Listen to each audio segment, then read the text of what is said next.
Welcome to the third episode of the Color Commentary Podcast.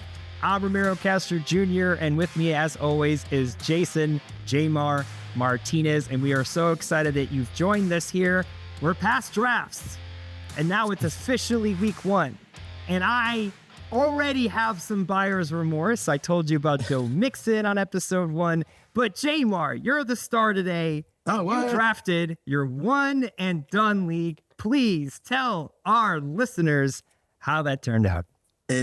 So I'm a keeper league, and we are in the CBS sports fantasy football server. And what's awesome about that server, it's not a plug. I mean, all the servers are great, but this is just the one that I use and one that I have experience with. At the end of the draft, I wish it were a plug. Yeah, it'd be cool. Hey, why not? Hey. So maybe one day. So CBS, they ended up at the end of each draft, and this has been for years, they give you a grade based on, who you draft, where you draft them, and just how, according to the numbers, how smart those picks were. And so at the end of our draft, like about 10 minutes after our draft ended, our grades came out. And I was one of two people that got an A+ on my draft. Whoa. Yeah, so I figured I did the good job. I did the homework. I had my cheat sheets and my lists, and just went with experience and my gut. So I ended up like that. So I ended up, of course, keeping Jahmyr Gibbs because he's obviously a stud. And then my other keeper, just to refresh people's memories, I kind of had a little bit of a decision to make whether I kept Terry McLaurin or Jalen Hurts. Jalen Hurts, duh. I'm even wearing a green shirt. Go Birds. So I want to tell you a quick story about the Eagles. I was in Las Vegas. A guy had a Jalen Hurts uniform, and I said, "Go Eagles!" And he looked at me like he was going to fight me, and he said, "Go Birds." And I didn't know that it's Go Birds. Also, there are multiple birds in the NFL. So just generally the birds. So the Falcons, the Cardinals. Yeah, they're all good to the Eagles. Ravens. So the Ravens I forgot about. So like I thought I was trying to give someone a compliment because I wanted them to win.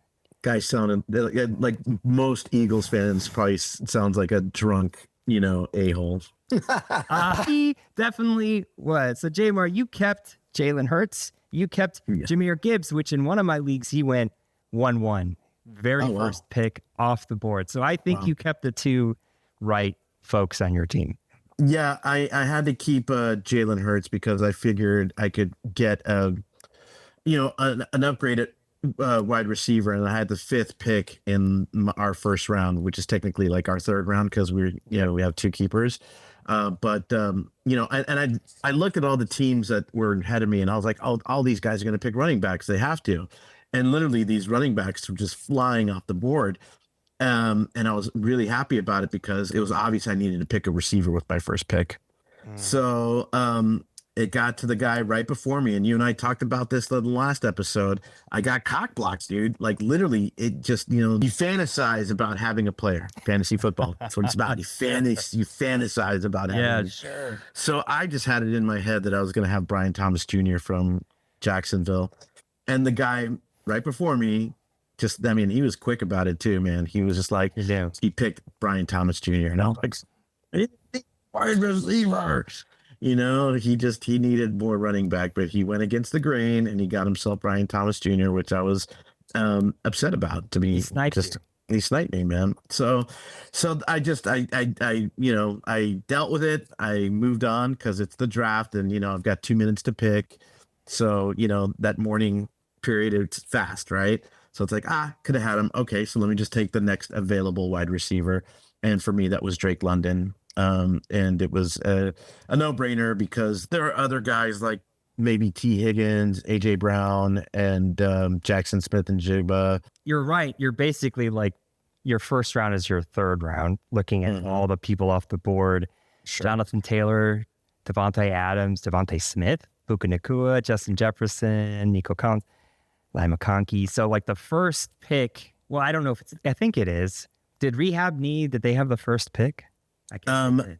They did, yes, and they took Ashton Genty, a wise move for them, obviously, and he also kept Jonathan Taylor, so that's quite a powerhouse team. That's going to be, you got those two guys as your RB1 and RB2, you're going to be just fine. 100%. So, what made you pick Drake London? Was he your second pick? Did you have 2 minutes? Did you look at who was left? I did. I weighed between him and and AJ Brown, T Higgins as well too. T Higgins is really a WR2, and I know he's going to get a lot of touches, and he like lit up, I forget which team at the end of the season there for like, he torched them. He like scored like 40 or 50 fantasy points. Yeah. It was nuts. So, I mean, obviously these are all good picks, you're not going to go wrong. Just something about Drake London's chemistry with Michael Penix Jr. at the end of last season, I was really impressed with, and he was just lighting up the board. So hopefully we're just going to see a lot more of that chemistry develop during the season. And and Drake London, even had a little bit of a chemistry even before that, before Michael Penix Jr. So we'll see. Hopefully that develops into something good. And look, he's a top 5 WR, right? So I mean, he was ranked 4th on my cheat sheet, and that he was ahead of Malik Neighbors, Nico Collins, Puka, Ladd, and all the rest. So I just I went with him. I would have loved Brian Thomas Jr. I mean, that was literally he was literally like, like I was eyeballing him, but I'm happy with Drake, and hopefully the Falcons have a kick-ass season, and offensively, and they're able to make stuff happen, That's an interesting choice, and your reasoning behind it, because I had picked 12 in one of my third league, and I picked Malik Neighbors and Nico Collins. And I thought, Malik Neighbors, he's a target hog. Who else is he being, who else is throwing, who else is he being, he's got no competition is what I'm trying to say. Yeah, that he's going to get the ball, and that he did so well last year. And I am glad you didn't get Brian Thomas Jr. because I feel like he is an asterisk. Like, he did so well with not Trevor Lawrence at QB. And so this time it's Trevor Lawrence, and we're going to see if they have a connection. But it was Mac Jones and Brian Thomas Jr. who were scoring so many points at the end of the year. So I think you dodged the bullet when they took that off the board. All right. Thank you, man. We'll see, man. Hopefully. Okay. So I dodged a bullet. Yeah, I dodged a bullet. Yeah, which I was happy to get Drake London, and then that left me with just a variety of choices, right? I can either get my RB2 or my WR2 included into the gang, and at that point, I just I feel like you just take the best player available at either position, and you do want to stack up WRs, but good RBs just disappear. They just do, and then, you look at, the list of your, like I have a cheat sheet and I just check everyone off that gets picked. Right. And then when I'm in like round 4, I'm like, oh shit, there's like not very many good running backs left, So, 2 picks ahead of me, the guy took Terry McLaurin, which I was really bummed about because I actually wanted to add him back to my roster because I had him last year. And I think he's going to light it up again, even despite the presence of Deebo Samuel. He's just talented, man. The guy is a natural talent. He's a wonderful wide receiver. He just finds the ball. He's got great hands, and he just knows how to catch and how to run after the catch, and he's going to light it up. So good on the guy in my league that took him 2 spots before I wanted to take him. So that left me with kind of all right, let me just take a good running back off the list because I was starting to see like the good ones disappear. And between James Conner, Chuba Hubbard, I ended up Chuba Hubbard. I ended up Chuba Hubbard. That's like a fake name, like an AI came up with it to me. Chewbacca Hubbard. Yeah. Short for Chewbacca. It was between those. It was between Chuba Hubbard, uh, James Conner, or Brees Hall, and I went with Brees Hall, just because I know that Justin Fields is, the guy in New Jersey or New York, and I feel like they're Same gonna thing. do. I feel like they're gonna run the ball. I have a feeling that's gonna be a run heavy. And Brees Hall, I mean, he was really good 2 seasons ago, and he was okay last season, right? But I feel like hopefully there's a resurgence there. But I was happy to get him in my RB2 slot, because we'll see. Hopefully he can replicate some magic. I mean, I think fantasy owners that have Jonathan Taylor are kind of hoping for the same thing as well too. So hopefully Brees Hall has some gas. I mean, he's still young, right? So hopefully there's some gas left in that tank. So we'll see what happens. There are very few players hated or avoided more than Brees Hall. I know. Had a disappointing year last year. Mm-hmm. He was amazing 2 years ago. And I'm in the same boat as you. I started my own league because I like having three, and one of my leagues stopped being a league. And so I called it the last minute league because I got it together in like 2 days. We drafted on Friday, and I was looking at my running back round 4, the same basic area as yours, and it was between Kenneth Walker and Brees Hall. And I went with Brees Hall. I think he could do it again. I think he can have a great year. I think Justin Fields is a way better quarterback for that team than Aaron Rodgers. And so I'm with you, man. So we have a player in common, actually two now.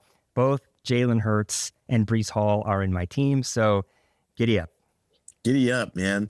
Yeah, dude. And so after that, I'm like, okay, I need another wide receiver.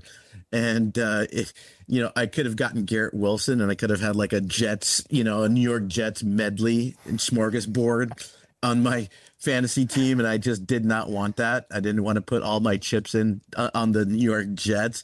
I mean, maybe if I was putting all my chips on like a very offensive firepower team like Detroit or Philly or Baltimore or something, then I'd be comfortable taking guys in that role. But then I was like, I don't want like the RB1 and the WR1 from the New York Jets on my team. It's too many Jets, man. So I passed up on Garrett Wilson. I passed up on DK Metcalf, but I went with who I think is a great pick for was at the time, which is Cortland Sutton.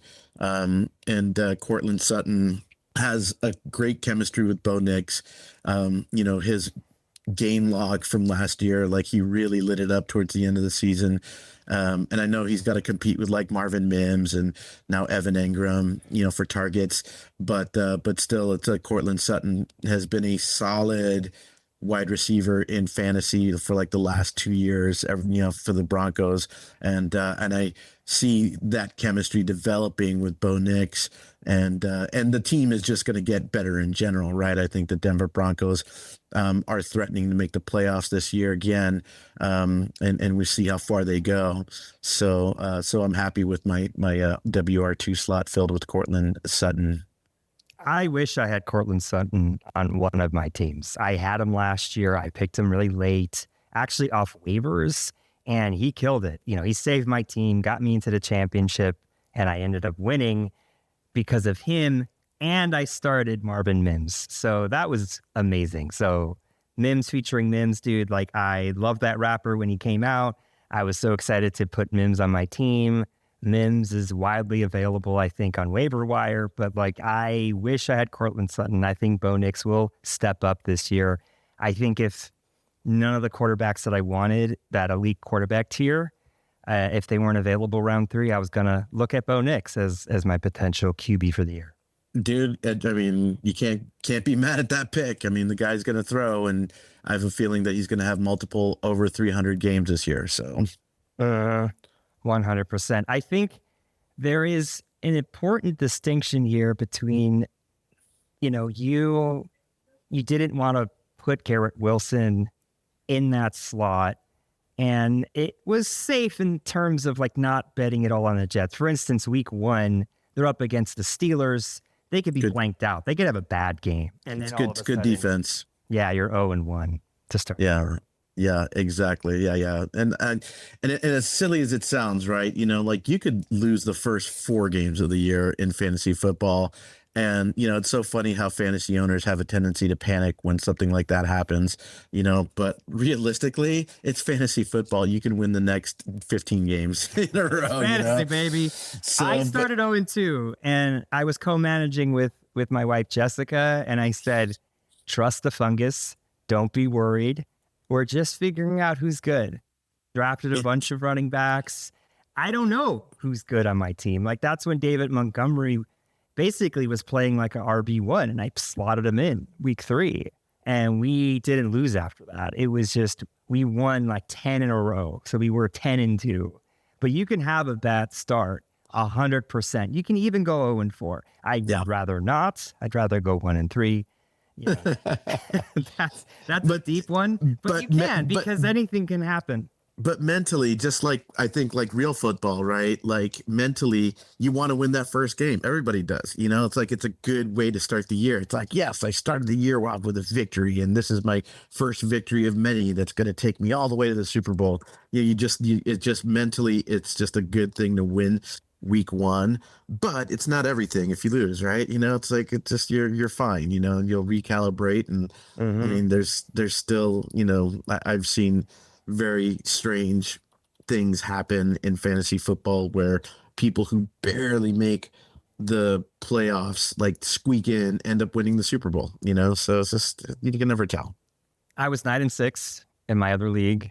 I ended up winning it all. So I was very, very frustrated, but a few players did well at the end. One of them being Sam Laporta, who I just didn't give up on. I said, this guy's got the talent. I'm going to wait. I got Tucker Kraft. He started, doing well for me. And I'm like, I can't let him go. I drafted him, I think, 3rd round. I basically was like, let me just get all the players I wish I had last year, which isn't like the best strategy, but that's what I did. And it ended up working out. But like, yeah, man, I mean, like you just cannot give up. We can talk about that more a little later in terms of like the mistakes people make throughout the year. But yeah, like I think you're still learning who your team is, Jmar. So like with your picks that you have, I think you have a really solid build so far. You have Jahmyr Gibbs, amazing running back. Jalen Hurts, amazing quarterback. Drake London, arguably a round 1 wideout, can produce like that. Michael Penix Jr. can definitely do better. They were best friends at the end of the year. Breece Hall could have a resurgent time. So right now, you're backing that up with Cortland Sutton.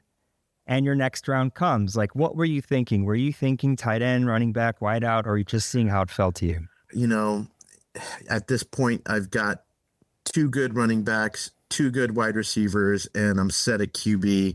At this point, either I could take the best tight end off the board, or I could bolster any one of those, my RB position or my wideout position. And it stuck out at me, man, because he was just high on my list and nobody had taken him.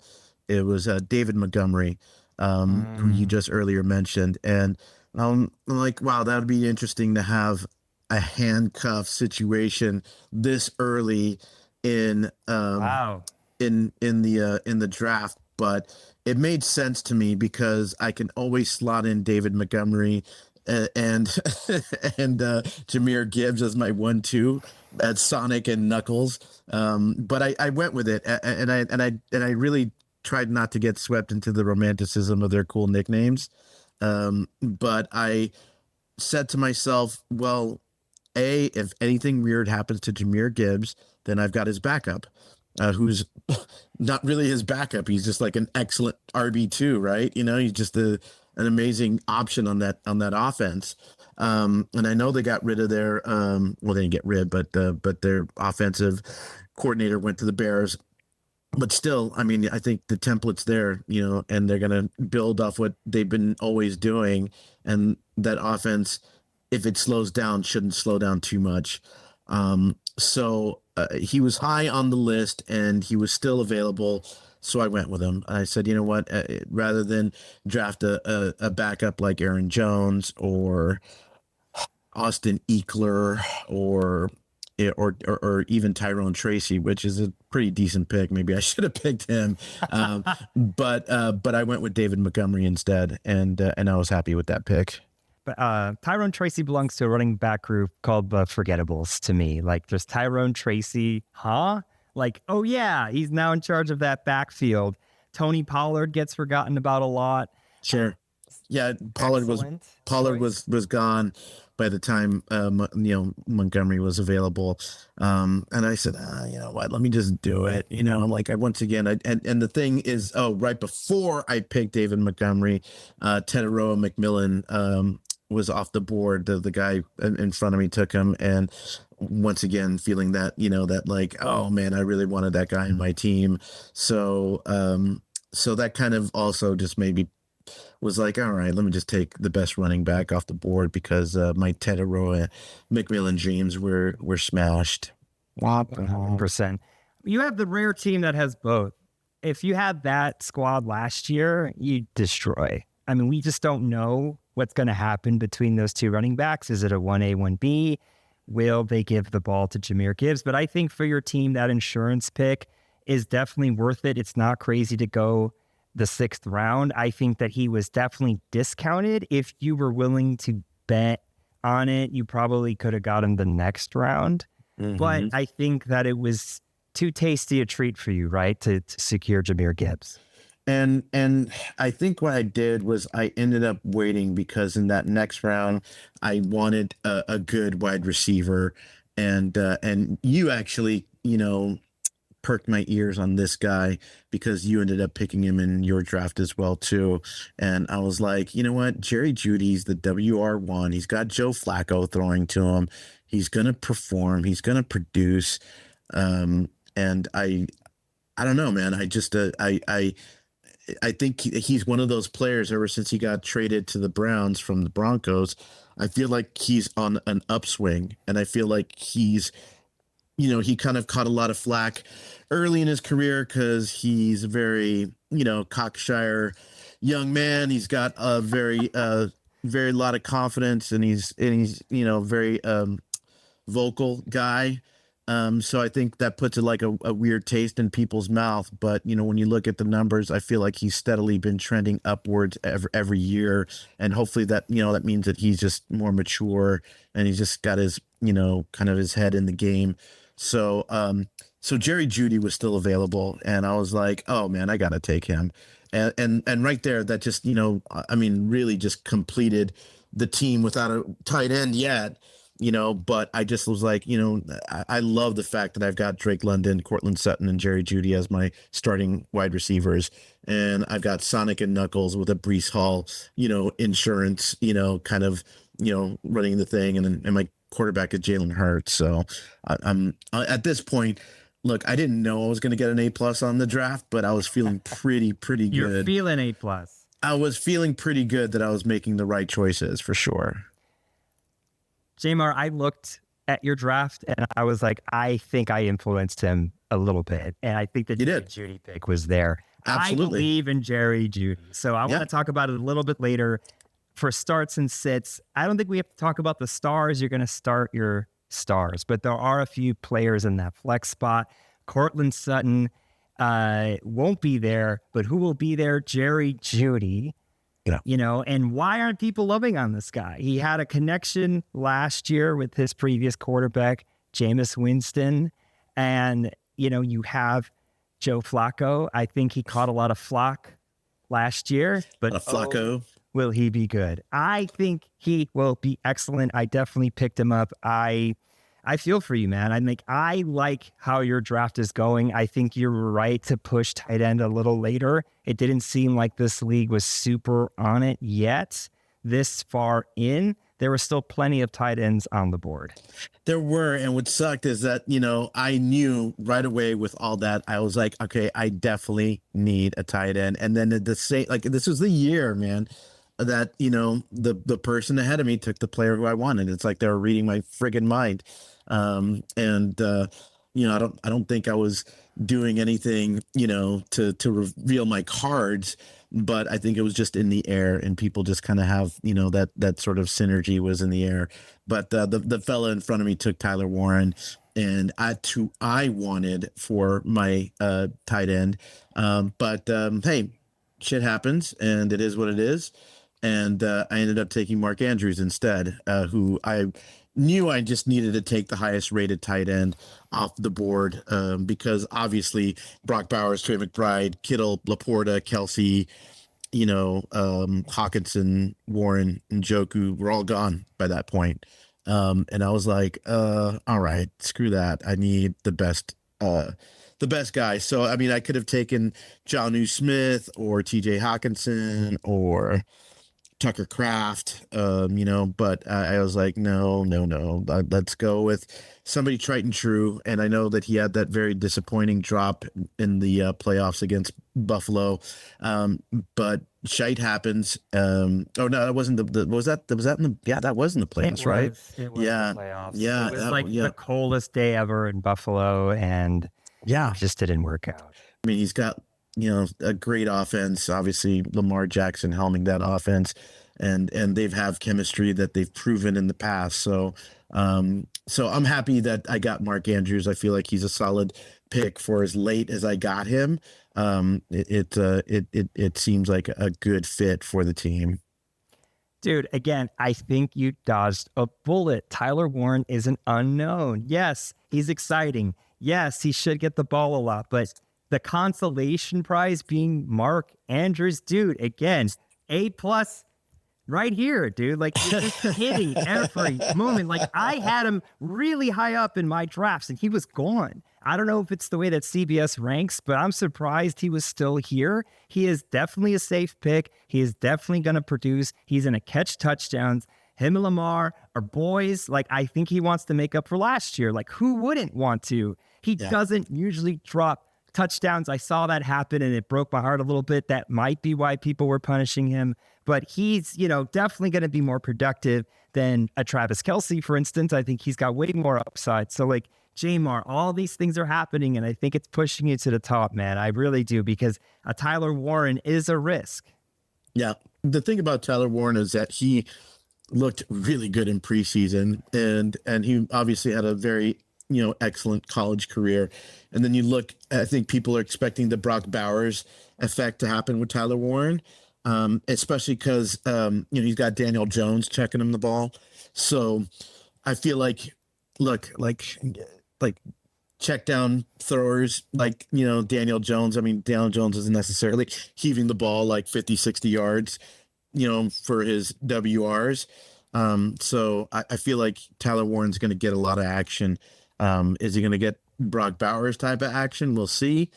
But I had my target set on him. So maybe, hey, everything happens for a reason. He said I dodged a bullet, so I'm glad about that. So maybe Mark Andrews is a man.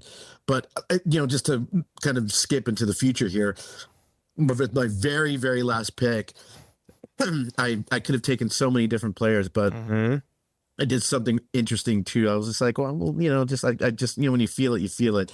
So I handcuffed my tight end position.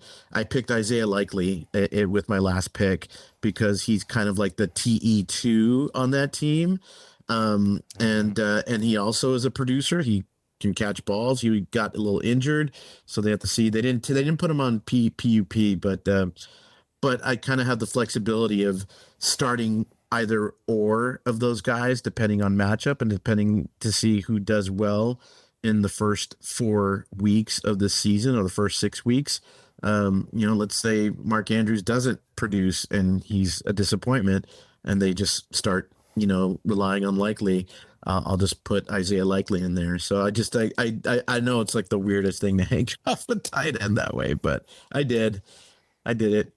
It is a little weird, but it's not without precedent. Mark Andrews did get a little bit hurt at the beginning of the year, and Isaiah Likely had a couple of good games. So it could happen again, where all of a sudden Isaiah Likely's healthy, and your boy, he's 29 going on 30. Everybody seems to break down around then, especially football players. And so I don't think that's the wrongest move you could have done. There might have been a dart throw something somewhere.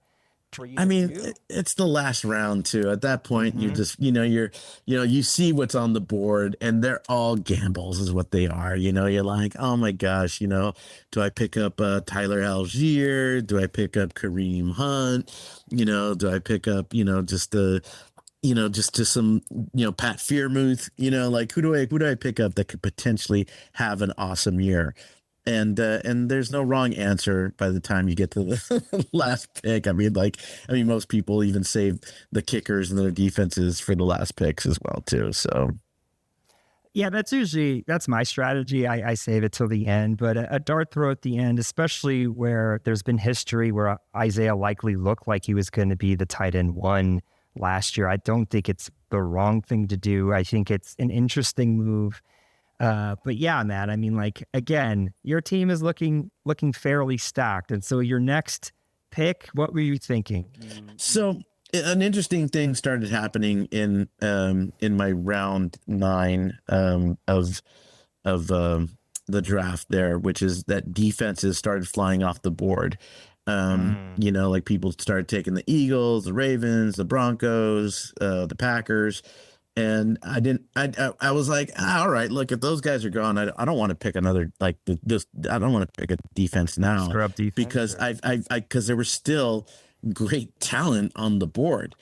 And so I saw that Javonte Williams, who's the RB1 in Dallas, was still on the board. And I was like, yeah, dude, I think I'd rather have, another RB1, just stashed in case anything weird happens, because it's the NFL, injuries happen. And guess what? 30% of these dudes that we're picking are probably going to go down at some point. Great move, dude. I think it's a great move. Another forgettable running back, Javonte Williams. He is their number one. Him and Tyrone Tracy can have a beer together and talk about how nobody thinks they're going to score any fantasy points as if they don't exist. So dude, you're right. You took the words out of my mouth. Running backs get hurt, players get hurt. So to look for talent, it was way too early to pick defenses, but I think a lot of players run out. A lot of fantasy drafters don't know the players after 9 rounds. So they just start going, well, who's left? I guess I'll pick a defense. And defense to me is one of the most random players you can have. They can have good boom and bust weeks, and really you just want to play matchups, in my opinion. So it's not worth picking a defense that early. You made the right move, Jmar. Thank you, buddy. Yeah, I feel the same way too. Just because from week to week, you just never know what's going to happen, with certain matchups. And, some people like to just pick a different defense every week. I kind of like to, what I end up doing is I end up just kind of stashing one and maybe have like a flex for another if there's enough space on my team to allow that. So I might even have like 2 defenses, just because I'm like, well, and I'll look at the weeks ahead where I'll be like, ooh, they're playing, weaker teams and with bad offenses. So I might want to just hold on to a defense and not necessarily start them a week, just to stash them, because I know that their upcoming schedule looks like they could potentially have, put up some points. So after Javonte Williams, that's when I, once again, just using that same strategy that you're talking about, Ramiro, I saw that Chris Olave was still on the board, man. And I'm like, dude, this is the WR1 in New Orleans. And I get it, dude. He's got Spencer Rattler throwing to him, and everyone's picking the Saints to be like one of the worst teams in the NFL this year. But guess what? This is the WR1 on the worst team. He's going to catch balls. He's going to have targets. And if they're as bad as they say they're going to be, that means that they're going to be throwing the ball a lot to try and catch up in games. And that means that Chris Olave, as a WR1, is going to get a lot of targets and he's going to produce. So Jmar, I want to disagree with you at some point, but this is a chef's kiss pick, man. I have Chris Olave on one of my teams. He's my flex. He's not even your flex. He's like your extra wideout that you just so happen to have. He's another player people are forgetting about. He's first round talent. He's He had a great year. He had 2 years of 1,000+ yards. It didn't happen last year. Why? Because he had concussions. That's why. And so now he's got the big helmet on. I think he's going to do great. You're going to have to throw to somebody. It might as well be Chris Olave, my friend. So there might be weeks where you're like, man, I wish I started Olave because Jerry Jeudy didn't have a great week. Yeah, absolutely, man. And so that completes my WRs, and maybe I should have taken another WR instead of handcuffing Mark Andrews, but it is what it is. At that point in the draft, I'm like, okay, I need a backup quarterback just in case, all shit hits the fan in some weird way, because you just never know. And I went with your guy, Caleb Williams, because he was still on the board. And I was like, all right, I'm at this point, it's round 11, and that seemed like an appropriate time to take Caleb Williams, because I think that he should have gone earlier as well too. We don't know. Jmar, I'm jealous. I didn't get him in any of my teams. I didn't get him in the field. Yeah. Well, the thing about Caleb is that, once again, the theme for me in this draft was a couple things. Was that sometimes, I was like, dang it, I had my eyes set on a certain player and they got taken right before me. But what that allowed me to sort of focus in on was seeing all the talent that wasn't drafted yet. And I was like, but look, there's this guy still available. What's he still doing available? So it doesn't happen every year, but it happened for me this year, where I was just pleasantly surprised how much awesome talent was still left on the board. And, meanwhile, people are picking defenses, or, what's going to be the top ranked defenses, or even RB2s, sometimes even RB3s, and certainly a lot of WR2s. I'm like, no way, man. I mean, you gotta get the WR1s off on your team as much as possible, because they're going to get targets. It's just that simple.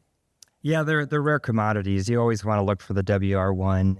There are some WR2s that can catch your attention. That happened to me. I was looking at all the wideouts that were available, and I decided, you know what? I'm going to take the wideout 2 on the Philadelphia Eagles, because why not? He's going to get the ball too. I think the Eagles are going to throw a lot more. And it just depends. Like the drafts that we do, it's just when someone takes the player that you want, you do have to pivot. And I think you've been pivoting very well. Like, you didn't get the player you wanted, but you had your cheat sheet. You went down next to the list. And I can see what's cool about the sheet that you have. And it shows that how many seconds you took to pick each player. And you didn't take more than 18 seconds. Yeah. And it's great because my league, right? It's a keeper league. We've known each other for a long time, me and the guys in there, and everybody's so cool. And when we get together, like, it was like fried chicken and donuts, and thank God. Nice. And thank God for my buddy Scott. He actually brought a veggie tray to keep us from all having heart attacks, Somebody look out for your stomach. But somebody brought tamales. It was like, it was the jam. Like, it was such an awesome time. Tamales at a draft? Yeah, dude. It what was like it was like football Thanksgiving. It was perfect. But kind of a tendency, what happens sometimes is, people, and I don't think people do this on purpose, or maybe they do, but I don't think they do it on purpose, is that, they want to catch up, and they're like, hey man, so how you been? How's it going? And, you're like, yeah, you're like, not today, Satan. I am dialed in on my cheat sheets and my rankings, and, and I try and be polite about it. I'm not a dick about it, but I just, Dude, you have the rest of the season to catch up, man. I want to pick my team. I'm going to be watching them every week. But it's rare when everyone's together. So I understand the need for social interaction, especially guy bonding time. It's important. It's part of our. I understand the need for social. It's part of our mental therapy. It's part of the. I think ultimately that's why fantasy football is important, because it's like kind of like a little bit of a distraction release from all the craziness that that we have in our lives. So I cannot believe how prevalent it is throughout. Like, I found out my brother-in-law flew out to see his buddies so he can keep his draft live and keep it alive, that they have this tradition of drafting together. And it's like, you have this team for 20 years. Like, I've had teams that lasted 5 to 10 years, and it does keep you around. Everyone likes watching football, at least if you're playing fantasy. And it's this, when we started this podcast, I was like, why not? Like, there's so many people that I know are playing and they can listen in and hear our thoughts, but also like, it is a love of the game. It's this wonderful, goopy puzzle. Yeah, we'll see what happens, man. And you know, I don't know, man. And it makes you happy that like that you zeroed in on that and you're able to see what I was able to do, man. My picks, your picks. Man. I mean, I saw it. I mean, I saw your Facebook post. I said, like, you know what, he did good. Like, just to wrap up the rest of your draft, I see you pick Zach Ertz for some reason. Sure. I just needed another backup. I got Brian Robinson Jr. just as a stash him. I mean, just in case CMC gets injured. I got somebody to take his place. An interesting pick that I ended up picking just because I kind of had a little bit of a panic, just small panic, like that happens you're like, shit, like all the defenses are flying off the board, right? And I just wanted to make sure at least like I got one good defense. And once again, dude, the Vikings were on the fucking board, and I was just like, it's because it's a team that's not as like hyped, right? They're not a big market, flashy team. And, they had the number 2 defense in fantasy last year. They had the 4th most sacks, 6th most touchdowns, 5th most interceptions. I mean, like, literally, like, that is a solid defense. Brian Flores is their DC, and they're ranked 5th currently. To get a defense that late in the game. And once again, I kind of just wanted to just make sure that I got a defense that was at least in the top 10, just to kind of, make it a little bit, make it look like the defense that I picked was competitive. But all the things that we had mentioned, right? It just, it's always a gamble, week to week. Who knows when this Minnesota defense is going to go up against an offensive juggernaut and they score 0 points. But yeah, that's and then you have to consider whoever's going to play, maybe New Orleans or oh man, that's a smash, right? Or Tennessee or whoever. Then you're like, oh yeah, this defense is probably going to excel. So yeah, I had to scroll down for my defense who I drafted last, and it was the Arizona Cardinals, because I was streaming. I'm streaming defenses. They're facing the Saints. Even though I have Chris Olave on one of my other teams, I was like, I'm going streaming. I'm going to go with the Arizona Cardinals, and then I'm going to follow the Saints as much as I can. And I wasn't even thinking the way that you are, which, I think you kind of have a set and forget defense. There might be times where you may not. Do you feel good about them versus the Bears? Do you feel like they're going to get an interception or do well this week? I feel like those type of games, especially divisional games, are always defensive slugfests, man. And I think that's going to be a very close game. I think you and I talked about it. I think Minnesota is going to edge them out. But I don't think it's going to be necessarily a high scoring game. I think like I'm seeing like a 23-20 kind of, result in that game, 23-17, something like that. So yeah, I mean, like if my defense holds, or if my defense, meaning Minnesota's defense, holds Chicago to 17-20 points, that's a good look. And there might be some turnovers in there as well too. And we also count special teams in that defense as well too. So if there's some sort of, miraculous, punt return, or kickoff return, then I get points for that as well too. 100%. So Jmar, you did the very rare triple stack. You got 2 Detroit running backs, and then you met it with the kicker at the end. You have Jake Bates. Did you think of that? Like, I'm going to stack my kicker with my running back? I didn't, because, essentially what, the same thing sort of happened, like I was just kind of taking as much value as I could off the board as possible. So, the Brandon Aubreys and the Cameron Dickers, the Will Lutzes, actually, I wanted Chase McLaughlin, Tampa Bay's kicker, because I've had him on my team before, and he's like a dark horse, like just solid, just very, very dependable kicker, and he'll put points on the board, and Tampa Bay is that kind of an offense too, where they're not necessarily going for it on fourth and whatever every time. They'll trust, their kicker to get 3 points on the board for them. So somebody took Chase McLaughlin. I mean, once again, the theme of the thing, right? Somebody took Chase McLaughlin before I did, which sort of left it open. And I had Jake Bates on my team before. I had him last year, and he's very dependable. So I said, all right, might as well just end up with him because something that happens is that you either pick a kicker that misses often and who might be having a tough year, or somebody from an offense that just either goes for it on fourth down all the time, right? Like Washington's kicker. I don't like good luck, man. They're going for it on fourth down, dude.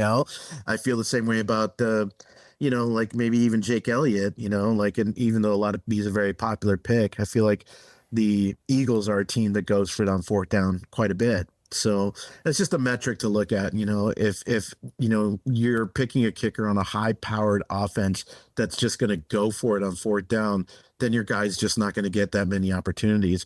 So either that or they're on a bad team that doesn't put their kicker in opportunities to get points for them, and they're just getting slapped around on offense. Then avoid that kicker at all costs. Doesn't matter how good they are. All these kickers are NFL kickers. They all have different talent levels, but I feel like high octane offenses, at least they can get an extra point on the board. But guys like Evan McPherson in Cincinnati or Tyler Bass in Buffalo, I think are solid choices as well. I mean, Brandon Aubrey's got that boot, and he's somebody to look after as well too. And then that guy Cam Little in Jacksonville, who hit like a 70-yarder in preseason, which is just a lot of hype, but we'll see what happens. I mean, that could be potentially an awesome pick too, right?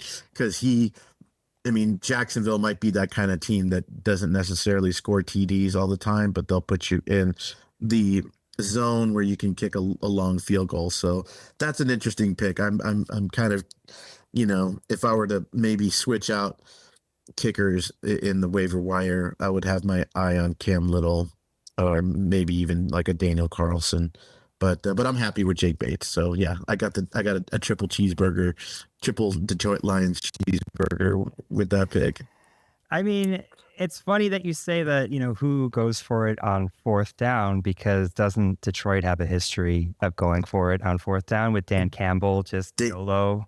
They do too, but that's the thing that's amazing about, at least from the Lions the last year or two, is that that's a high octane offense. So yes, they go for it on fourth down, but there is that time when they they look at the scoreboard and it's like 42 to something, and they're like, all right, let's just go for a field goal. I think, keep scoring points. Yeah, keep scoring points. And yeah, so, but Jake Bates was a solid pick for me. So, he makes points. So we'll see what happens. I'm mad at you, man. It's a bit of a roulette with kickers. In your draft, Matt Gay was the first kicker off the board. That team must have had so much hype for them. I know last year the Washington kicker scored a lot of points. Chris Boswell was the highest scoring fantasy kicker, but you just don't know how this all turns out. Like Cameron Dicker, very dependable. They don't score a lot of points over there in Chargers Landia. So it is a bit of guessing and some math. You can always pick somebody else up later. I have 3 different kickers right now. I have Jake Elliott. I have Matt Gay is one of them. And then I have, I was able to get Will Reichert from the Minnesota Vikings. So, nice. Who knows what's going to happen? So, all right, Jmar. I also got an A+ in one of my drafts, and I was like, is that a good thing or is that a bad thing? Am I too much with the ADP? But it was okay. I'll take the grades now. I loved being an honor roll kid. I did look for that little commentary at the end, and so far my teams are looking good. There are some picks that I regret, and I wonder, Jmar, now that you've reviewed your draft, is there a player you wish you had? I mean, you told us so many, but was there really one you would say, you know what, I'm going to trade Mark Andrews for Tyler Warren right now? What is it, the number one in your mind? I'm more comfortable with the Mark Andrews pick now, but at the Mm. time of the draft, I really wanted Tyler Warren. I don't know if I would make that trade right now. I just kind of feel like what's done is done, and just let's see where the chips fall. I definitely felt FOMO when I saw Terry McLaurin get off the board, and I also felt FOMO when Brian Thomas got snatched right before I was supposed to pick him up. So, I just feel like, look, I mean, yes, I've got a very formidable wide receiving core, but the fantasy football hog in me would have loved to have seen Brian Thomas and or Terry McLaurin on my team. Also, for people that are wondering and you're watching this as a video, this is my dog Milo. He's been my co-host this whole time, and he has a cone on because he has allergies. He didn't have surgery. He's fine. It's just he's scratching his face. He is very, very cute, and he's been a very good boy back there. So that's Milo. He's my dog. We're going to watch some football games together. So Jmar, I mean, like for me, Brees Hall is an asterisk. Like I believe in our thinking that he will do better, but I had the choice of Kenneth Walker. I had the choice of other running backs. And then we hear the news today that one of the offensive linemen is hurt and gone for the rest of the year on the Jets. So then now I'm like, oh, great. And then out of nowhere, I'm reading about Justin Jefferson having some kind of hamstring issue. And I'm like, where was this? I was drafting him and I was wondering why he was falling. And now I feel like, did I get fool's gold here? I don't think so. I think he's going to show up and continue to win. I was surprised how far he fell in the draft. I was able to get him on 2 of my teams. And so I'm stoked on him. I think that he, for some reason, was a little bit more undervalued than the other people out there, than like a CeeDee Lamb, for instance. I think people were super hyped on him. And so that one is the one that I might have changed. I wish I had a Kenneth Walker share somewhere. I don't have any Kenneth Walker, but oh well. Best of luck to you, Jmar, in your year. I can't wait to keep checking in on you every Thanks, buddy. week to see how you do. Yeah, man. I mean, I'm very curious to see how you do too as well.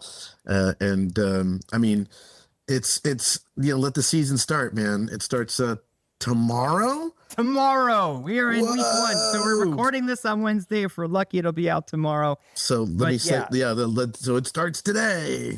My gosh, starts whenever it'll start. Yeah. And it's Eagles versus boys. Them boys. Them boys. Actually, and let me mention this, man. Like I know that, I think I mentioned it last time too. The Dallas Cowboys are just like they're just, everyone loves to kick them around on the media. Like, I mean, they're not America's team. They're like, it's the anti-America's team. Like people love roasting the Cowboys. It just is what it is. But let me tell you something about them Cowboys. I feel like I don't know where they land record wise, but I feel like Dak Prescott's going to have a big year. I mean, he's got so many targets. George Pickens, CeeDee Lamb, obviously, and Devontae Williams. Absolutely, man. So, I mean, Ferguson's still there. And he's proven it before. And if anything, now that they lost, Micah Parsons, that they might fall behind early in games, which means that Dak Prescott's just going to be hoisting that ball. And dude, he's thrown for multiple 400+ games. And I feel like he's like a great QB2 to have stashed somewhere if you don't trust him to be your QB1. Like he just has that potential to light it up, every so often. And so dark horse pick there. I think Dak Prescott might have himself a bang up year. I think you're right. A lot of people are calling him Joe Burrow South because the same formula that they have in Cincinnati to score a lot of points, the Cowboys now have, because they lost one of their best defensive players. And so now it's throwing football time. Like they're just going to be constantly behind. So we'll see. We shall see. So my top 3 common mistakes made throughout the year now that people are setting their lineups. Okay.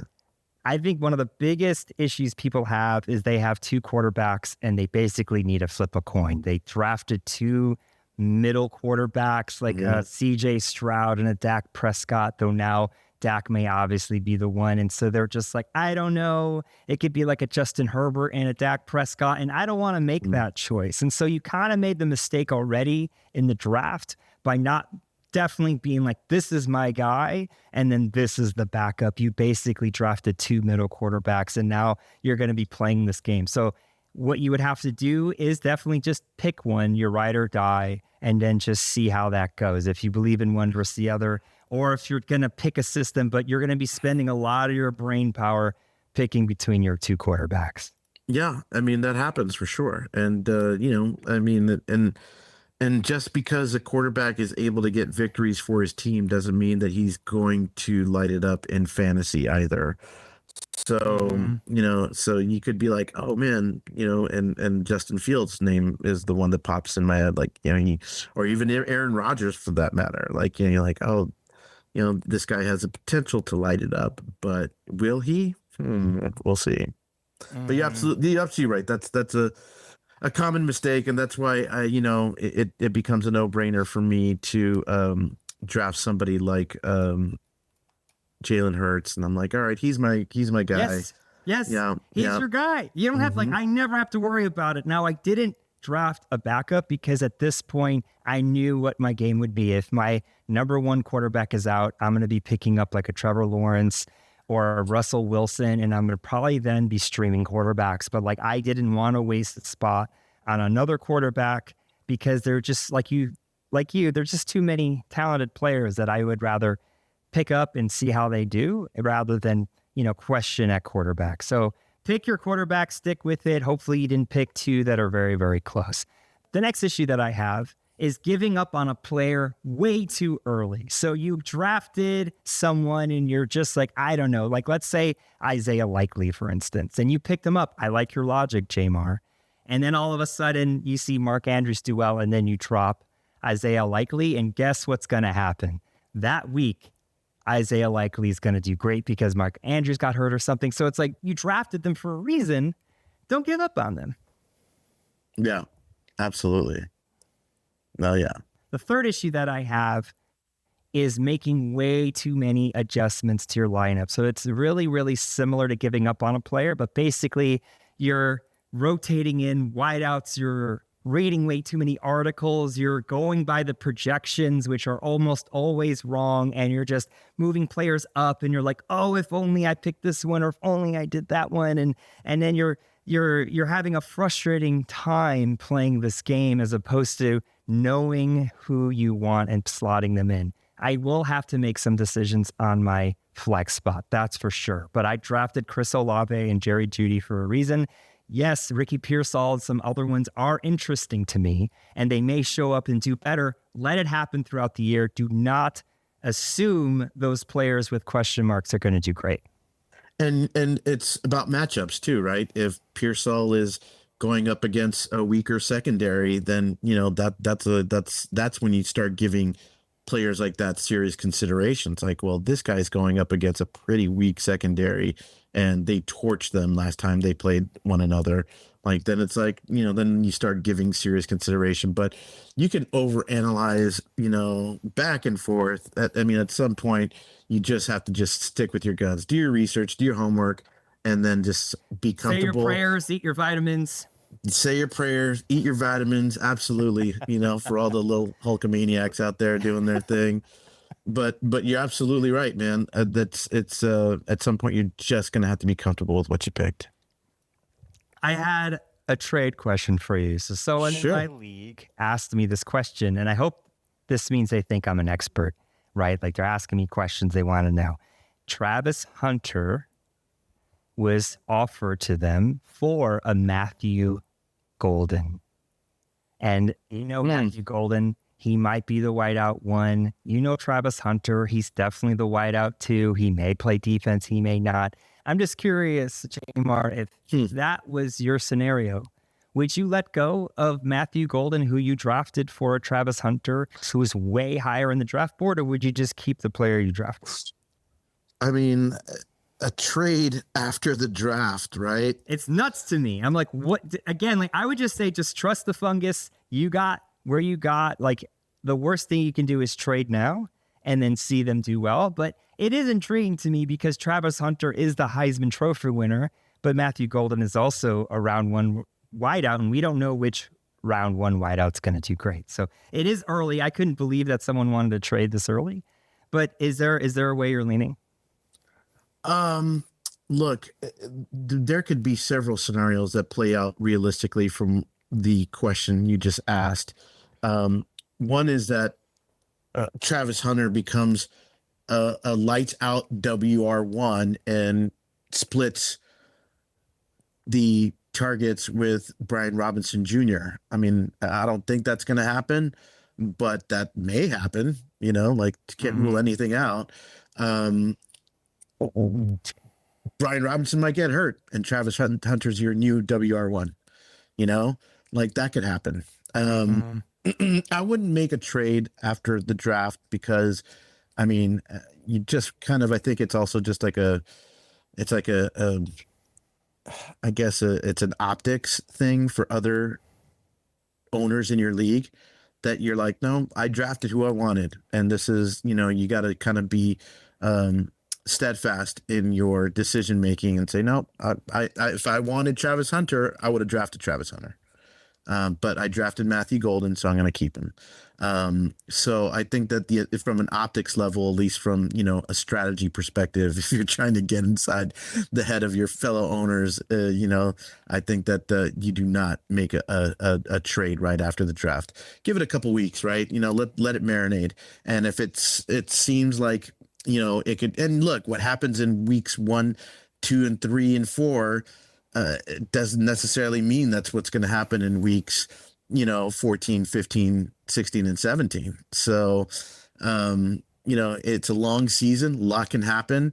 But just to, I guess, answer your question a little bit more simply, if I drafted Matthew Golden, I would hold on to him. I would just, like, he's obviously has a lot of opportunity. I don't know if he will, but the opportunity is there for him to make a difference on the Packers. And the Packers, Romeo Dobbs, Christian, what's his name? Christian Watson, even though, there's questions about Watson. There's some injuries. There's some questions, but, Tucker Kraft, certainly Josh Jacobs. I mean, that they're going to spread that ball out, man, So that's my problem with the Green Bay Packers is they're going to spread the ball apart. So if they're both rookies, you pick the ones you picked. Those are long-term investments. You want to see how they play out. You don't know who you have. For instance, what if Travis Hunter all of a sudden usurps Brian Thomas Jr., becomes the wideout one, and then you traded him away only for like a Matthew Golden or whatever, but like you could get way more capital with some games under their belt and then trade at an up. So like if I were the Matthew Golden owner, I'd wait for a boom game and then sell that for someone like amazing that maybe's not doing so great, like a Terry McLaurin or something. If you could pull that off, I'll shake your hand because that's exactly the kind of draft shark fantasy football thing you should be doing is selling high. Matthew Golden, it's just hype. It's just talk. People are saying he might be the wideout one. But if you have Matthew Golden and he becomes a superstar and you think it's just a little blip, it's just a little bit of a hype, he just had a boom week. Then you go for the trade. Then you go for someone that you wish you had, like Jmar and I wish we both had, Terry McLaurin. Yeah, Terry McLaurin's a stud, man. I think that, I don't know if we could be eating crow in a couple weeks, but I just feel like he's going to have a great season, another great season. Yeah, I think so. Jmar, let's talk about your week 1 matchup. You have one league. So all your marbles on this one. Who's your opponent? What players are on that team? The lovely Scott Jones. He has a team called Homer's Reach. His logo is a donut that's been bitten into. And he's the one that brought the veggie plate to the. Thank you. Yeah, thanks, Scott, man, for saving us. But yeah, he's and I lead that overall series. 20 it's 20 to 18 and 1, so it's Scott and I have had some close games over the year. Even when Scott's having a bad year, he'll always compete. He didn't beat me last year, So you can't sleep on any owners, right? I mean, everybody knows football. So you wouldn't be in this league if you didn't know football. So I got Jalen Hurts versus Pat Mahomes. Pat Mahomes is playing the Chargers, and Jalen's playing the Cowboys. The good thing is we get those matchups out of the way the first 2 days, because today is Philly versus Dallas, and then tomorrow KC versus the Chargers. So we'll see. Our if anything, it'll start the week off with our quarterbacks getting their points out of the way, which will be interesting. But he's got Alvin Kamara and Aaron Jones, formidable RB1-2 combination punch, and I've got Jmar and Breece Hall running. Detroit against Green Bay, Jets against Pittsburgh. So those are tough matchups. Alvin Kamara is going up against Arizona. I mean, Alvin Kamara is such a deadly threat from so many different ways. I mean, not only is he a great runner, but he also can catch the ball, out of the backfield. So he's just somebody to always have an eye on and be careful with. Aaron Jones, lots of questions there. Also, he has an RB2 into Jordan Mason, right? Yep. Yeah. There's questions as to whether they're going to split it, or if Aaron Jones in his age 30 season, he's going to get hurt. So yeah, there's questions there. So we'll see how that turns out. He's got Puka Nacua and Xavier Worthy. So actually that's another Chief that will be off the board. So I'm just hoping that the Chargers defense steps up and shuts Mahomes down. That's what I'm hoping for, because if I can at least start the week with his QB and his WR2 having not so good weeks, and it puts me in a decent position to get some points, and that's, sometimes, even if you don't score points, your opponent can always score less points. So, just rooting for defenses is what I'm doing.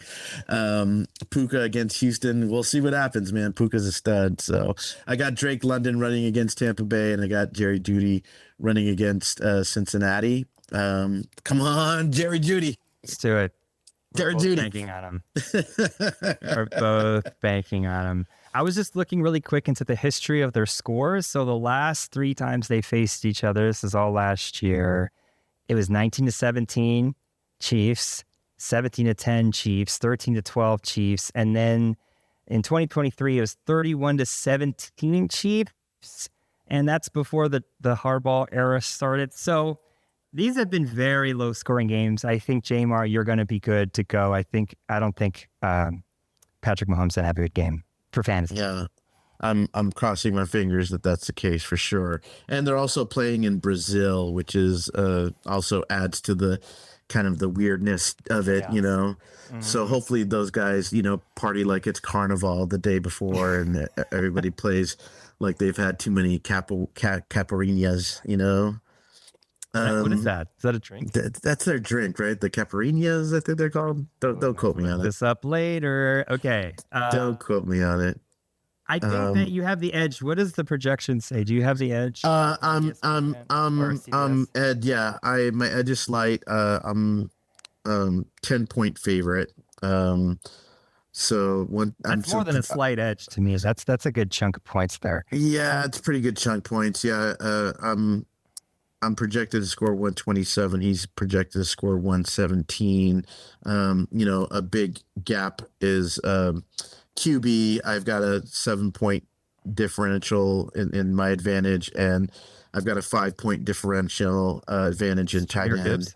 Oh, it's tight end. No, in my tight end, yeah. Mark Andrews playing Buffalo's projected to score 12 points, and Jonnu Smith against the Jets is projected to score 7 points. So yeah, we'll see what happens, man. So I'm saying, I told you dodged a bullet, too. Like, Mark Andrews is a great tight end, and I also believe in elite quarterback this year. So yeah, I think you're sitting pretty, man. We'll see what happens when they play. I'm excited, man. I'm excited for you, and we both share a few players. So go our teams. Go our teams. Now, what's your week 1 look like? So on my ESPN league, my team name is called the Hockey. If you remember him, he's a referee in the NFL who was jacked. Yeah, Ed Hockley. Also a lawyer, Ed Hockley. So I found the referee icon, and now we're the hockey leagues. So like I'm super stoked for that team name. He was actually famous because he made some pretty controversial calls in his career. I mean, I none come to mind like specifically, but I just remember like, it was always like, oh, it's an Ed Hockley officiated game. What's gonna happen? Who knows what's gonna happen? Ed Hockley. But you're right, he was jacked. He's jacked. I'll have to look into those calls, but like I was like, if I'm gonna be a ref, I'll be Ed Hockley. Why not? So I have Josh Allen versus Brock Purdy. Huge difference in points. It's 20-16 there. Brock Purdy against Seattle. Josh Allen versus Baltimore. I think that's going to be a very high scoring game. So I'm feeling good about that. At running back, I have Amari Hampton, and my opponent has Derrick Henry. So I'm a little nervous about that matchup. We'll see how Derrick Henry, he could have a 3-touchdown game any time of the week. So there's definitely a difference there. And he has Jonathan Taylor, so they went running back heavy in their build. That's another big boy, and that's versus DeAndre Swift, who is scheduled to get around 12 points according to projections, though I'm a little bit higher on him. So we'll see if that evens up. Now, the wideouts is where we start to see a difference for me. I have Justin Jefferson versus my Chicago Bears, and he has Terry McLaurin, which again, like, we don't know. They only have him projected for 12 points, but that could go either way. They then also have Marvin Harrison Jr., and I have A.J. Brown. I think that's pretty even there. Yeah. That's a lot of guns there, man. A lot of firepower. He has Mark Andrews, and I have Colston Loveland. I went with a hunch, hoping that a first rounder tight end would do well. I waited forever on tight end, so this is where my team is potentially weakest, but also, who knows? Maybe he's the next Brock Bowers. We don't know. And he has Emeka Egbuka as his flex, and I have Jerry Jeudy as my flex. So a couple Titans going at it. We have a hyped rookie versus, to me, a hyped wideout. We both feel good about Jerry Jeudy. And then there's a defensive player in this league. I have Roquan Smith. I don't even know who this is. Keyshawn Nixon. Okay. IDP is a little bit of an acquired taste. It's almost like a type of cheese. Like if you're not into, the sour cheeses, the stinky cheeses, Munster or something, like you may not be into IDP because it gets a little bit more into the defensive side of the ball. And I have the Cardinals starting for me, the Vikings for him. I have Elliott kicking, and he has McLaughlin. So we are tied according to projections. It's 122 to 120 and some change. So it really is relying on my superstars. I hope Josh Allen, Omari Hampton, and Justin Jefferson really show up for me in this game. Yeah, I was just going to kind of just say that, I didn't really, was like just in my head kind of computing what those matchups would look like. And it sounded like it was going to be pretty even because those are all some pretty big guns on both sides of that ball there. So best of luck to you this week, man. It's going to be a hell of a battle, man. Yeah, I'll let you know. And we'll see if I have to eat my words about my wideout heavy builds that I have this year. I think that the running backs will do great in the beginning, but who knows? So that's just one of my leagues. I can tell you my others really quickly. Let's go to Yahoo. I have a slightly different build here. In my Yahoo team, I went again and looked for an icon that would make sense. And so my team name is Dog Wearing Sunglasses, because the icon is a dog wearing sunglasses. Awesome. I have Jalen Hurts, Justin Jefferson, Drake London, James Conner, Aaron Jones Sr., Evan Ingram, Devonta Smith, Boswell's my kicker, Arizona's the defense, versus Lamar Jackson, CeeDee Lamb, Mike Evans, Trevion Henderson, RJ Harvey, Tyler Warren, Ricky Pearsall, Bates is the kicker in Denver. So the team I'm facing really is betting on some old school talent, with the wideouts, but really the rookies are there in both running backs and the tight end. So in this one, I'm projected to win by a few points, but I'd be a little nervous. Like that's a lot of rookie talent to bet on, but I may be wrong. Yeah, man. it's always like in week one, like I mentioned before, like everybody wants to win their first week. Everybody's like there's so much, build up in between the season ending and the season starting, because when football season is over, every football fan just has like there's definitely a period of mourning where you're like, all right, hockey, did you win or lose? Baseball, and soccer it is, like you get the malaise of not having football sinks in. But then, July hits and you're like, oh, it's almost here. Football is almost here. And then it's here and everybody just wants to come out the gate swinging and everybody wants that first victory. But look, if you don't get that first victory, it's nothing. You're going to be okay. I don't know. I might lose that game thinking about how well those running backs might do in those matchups. But who knows? You ready for my last team? Sure. I got Hurts again, Brees Hall, DeAndre Swift, Neighbors, Collins, Kelsey, Pearsall, Gay, and the Commanders defense. And my opponent has Goff, Taylor, Pacheco, Lamb. I lost you. Let me pause. All right, my last game is Hurts versus Goff, Brees Hall versus Jonathan Taylor, and DeAndre Swift versus Pacheco. What do you think so far? Whose team? It sounds like you got the edge, dude. I have a slight edge there. I agree, and so do the points. The next up are Malik Neighbors versus CeeDee Lamb, Nico Collins versus Tyreek Hill, Travis Kelce versus Tucker Kraft. It's pretty even. Yeah, that sounds pretty even for sure. Yeah. Same. I mean, just all those guys seem like they're on the same tier for sure. Yeah, the biggest difference is Kelce versus Kraft. We'll see. I mean, a lot of the wideouts are hurt, so Tucker Kraft might have a good game, but we'll see. And then in my flex, it's Pearsall, and his flex is McLaurin. What? How is your flex McLaurin? And then we have Matt Gay McPherson and Commanders versus Niners. I mean, like, I don't know how they were able to do this. I think they probably got Tyreek Hill late. But, yeah, I don't expect Pearsall to match McLaurin, but that'd be cool if he did. Yeah. So I think he's making up some points there. Again, another dead heat, 108 to 109. So all my matchups are very close in the projections. Well, we'll see what happens, man. According to CBS, I had the third best draft in my league, hence the A+. Dude, I mean, that's great. I mean, I got the second best in Yahoo.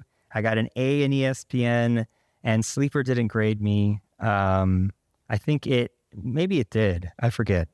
I think I got all A's all around, but like, again, like it means nothing at all. Like if I had a low grade, I'd be like, well, who cares? Like I would just kind of wear it as a badge of pride, especially if I end up, if I had a low grade and you end up winning, you could just say like, hey, they don't know what they're talking about. Yeah. All right, Jmar, that wraps us up at the Color Commentary Podcast, Episode 3. Thank you for joining. Do all the things. Please do subscribe if you're on Apple Podcasts. Follow on Amazon Music, Spotify. Click that heart. And we'll see you next time, next week. Jmar and Ramiro are out.